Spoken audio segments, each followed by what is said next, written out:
I think the most important thing today is, with these new charges, these new cases, is recognizing the significance of the timing of it. Muller was 16 years old when he attacked his first victims. And he was 38 years old by the time he got to us.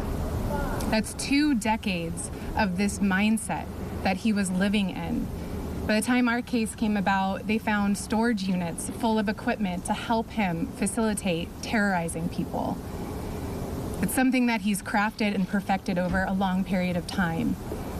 And then now to find out, 2 weeks after our kidnapping, he attacked again. And that was 2 days in captivity of him telling me he was remorseful, that I don't deserve this, that I'm going to be suffering from this for a long time to come. Before he released me from the car, he said, "Seeing what this did to you has changed me. I'm done. I'm never doing this again." And just 2 weeks later, he attacked another family. And then weeks after that, attacked another family. This man had all the serial markers of, he had all the markers of a serial predator.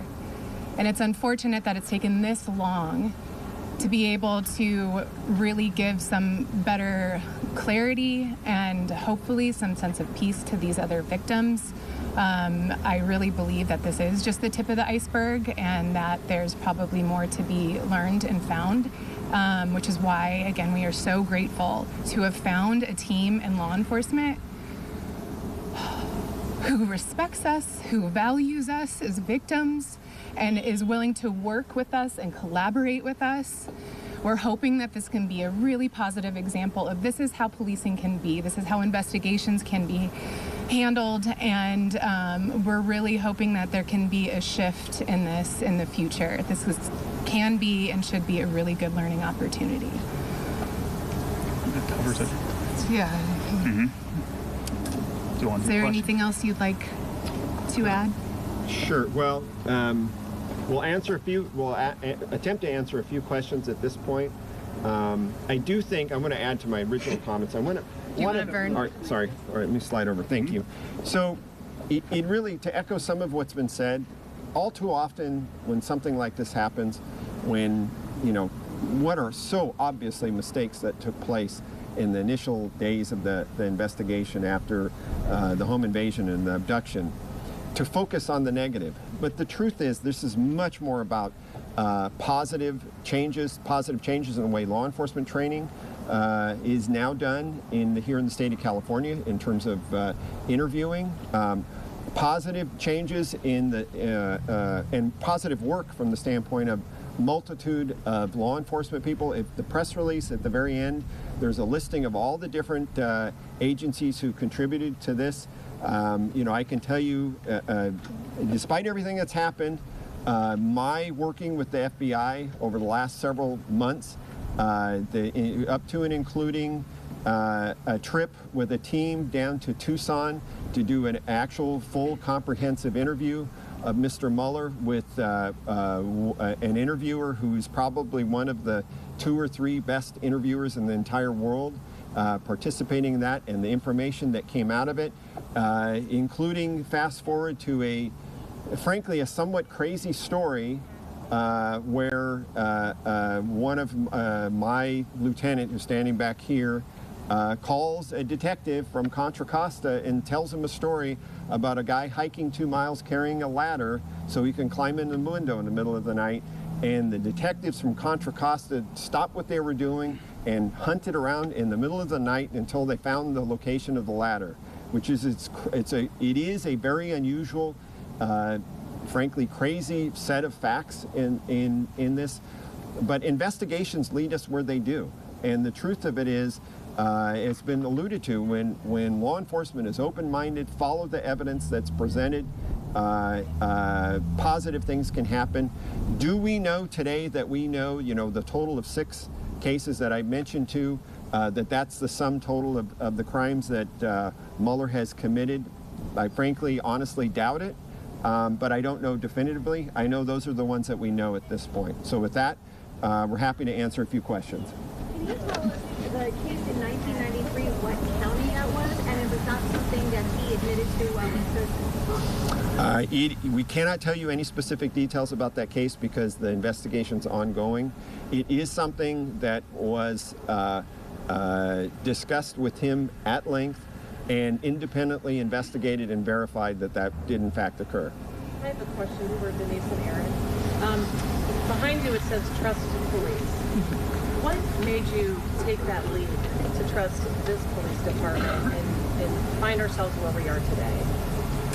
Well, Chief Borges, after the American Nightmare series came out, he sent us a message on Instagram through their police department. And I mean, at first I was just shocked to see Seaside Police Department. I'm like, oh God, what is this going to be? But he just said, you know, I want you to know that there's people in law enforcement who believe in you, who are standing with you, that we don't think that this is acceptable, how this was handled. We want to support you. And, you know, he's a chief of police in charge of potentially making changes, and he already has made a ton of changes, which is to his credit.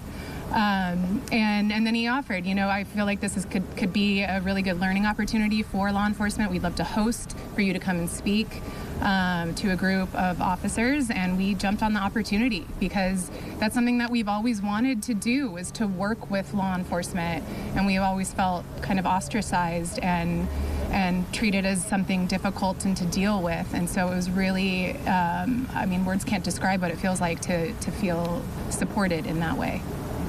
I think it's also important he followed up with action, right? So all three of these people followed up with action, and they have gone above and beyond what they need to do, and that brings trust. And as Denise said, we're internally grateful to meet them and to work with them, and that changes your perspective, because we know that our experience, although not unique, other people have experienced that, is not singular. So there are other options out there, and it's taken us time, but we now have got there. Can you tell us what it was like for you, just being accused and then later to be, exonerated and supported? Just what was it like in the beginning part? It's indescribable what it's like in the beginning. You are terrorized, going through the worst experience of your life, and the people you go to for help turn on you, and then society turns on you, and social media turns on you, and you have nowhere to go. And if it wasn't for us together, and it wasn't for our family and friends, I don't know where we'd be. And our attorneys. And our attorneys. Believed in us, yeah. So hopefully people don't understand what it's like. And to get out of that hole, is to have the narrative change is almost impossible. I mean, it's taken us years of writing a book, doing a Netflix series, countless articles, and people still question, because it's once that kind of verbal tattoos on you, it's almost impossible to get rid of it. But we'll keep trying. Does your mind go there where you think, gosh, could have our crimes have been committed? He was a suspect in the 2009 crime. You mentioned he was 16 years old. Does your mind go there? Do you try not to think about that? Maybe this couldn't have happened to us had there been maybe stronger investigations. Ooh. I guess your mind wanders of all the possibilities of everything with something like this, something so unbelievable and extreme and traumatizing. And at the same time, I know that there's a lot that's changed and how policing and investigations are done in the past 2 decades or more. I don't know the specifics of it, so I don't know. As far as our 2015 case, I don't know if it could have been prevented. I can tell you, if investigators use the interviewing techniques that DA Pearson is advocating for, then I think our case would have been solved. And don't forget that the kidnappers were emailing me, calling my phone, while the police were telling me I had murdered Denise. And instead of tracking those phone calls, instead of following where the evidence led, they decided to turn my phone on airplane mode. And so I'm confident the two other cases after ours should have been prevented, would have been prevented if they had gone the route of science-based interviewing techniques that DA Pearson is advocating for. Maybe more of a question to the DA or to the chief, but now that we're up to 6 cases, is there anything you can say about that there, Denise and Aaron Huskins, Denise Huskins and Aaron Quinn, Denise, the victim of Matthew Muller from 2015 during a home invasion and kidnapping and a ransom case, and at the time, Vallejo police did not believe them, and we're learning now that there might be, at least according to the officials there, 6 other cases against Matthew Muller.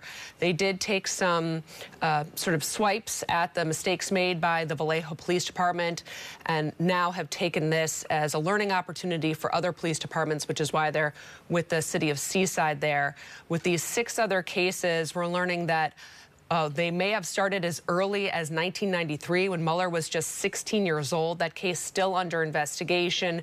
And then there are 2 other home invasions from 2009 and this 2015 case. Some have happened here in the Bay Area. So there's a lot of new details we've been getting.